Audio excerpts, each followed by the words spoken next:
আজি আমি পাৰ্ট 2 ভিডিঅ'টো লৈ আহিছোঁ। ইয়াত তোমালোকে 5টা কুৱেশ্যনছৰ লগতে 5টা কনচেপ্ট শিকিব পাৰিবা।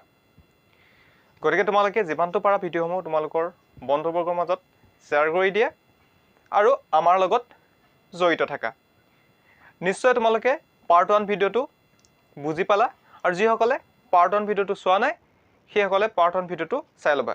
ইয়াত তোমালোকৰ পৰীক্ষাৰ কাৰণে যিখিনি কমন কুৱেশ্যনছ হয় সেই কুৱেশ্যনছসমূহে মই আলোচনা কৰিম।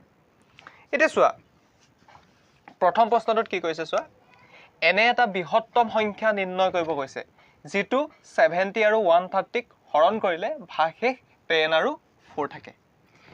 এনেকুৱা ধৰণৰ যদি তোমালোকে অংক পোৱা তেতিয়া তোমালোকে কেনেকৈ সমাধান কৰিবা চোৱা। এতিয়া চোৱা, এতিয়া সংখ্যাকেইটা কি কৈছে 70 কৈছে। এইবোৰ তোমালোকৰ MCQ আহিব। মই তোমালোকক MCQ চিৰিজো দি যাম। যদি লাগে তোমালোকে মোক ক'বা concept plus MCQ plus practice, তেতিয়া তোমালোকে অংকত 80% পাবলৈ সক্ষম হ'বা। আৰু মই তোমালোকক ফৰ্মুলা বনাই দিম কেনেকৈ গণিতত 0ৰ পৰা হিৰো হ'ব পাৰি। তোমালোকে কমেণ্ট কৰিবা মাথো আৰু তোমালোকে যিমানটো পাৰা শ্বেয়াৰ কৰি যাবা।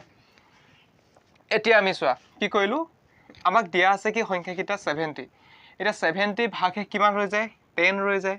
গতিকে আমি অৰিজিনেল সংখ্যাটো গণিলোঁ 60 পালোঁ। তাৰ পৰা কি কৈছে 130 ভাগশেষ কিমান থাকে কৈছে 4 থাকে। তেতিয়াহ'লে আমি কিমান পাম 126 পাম।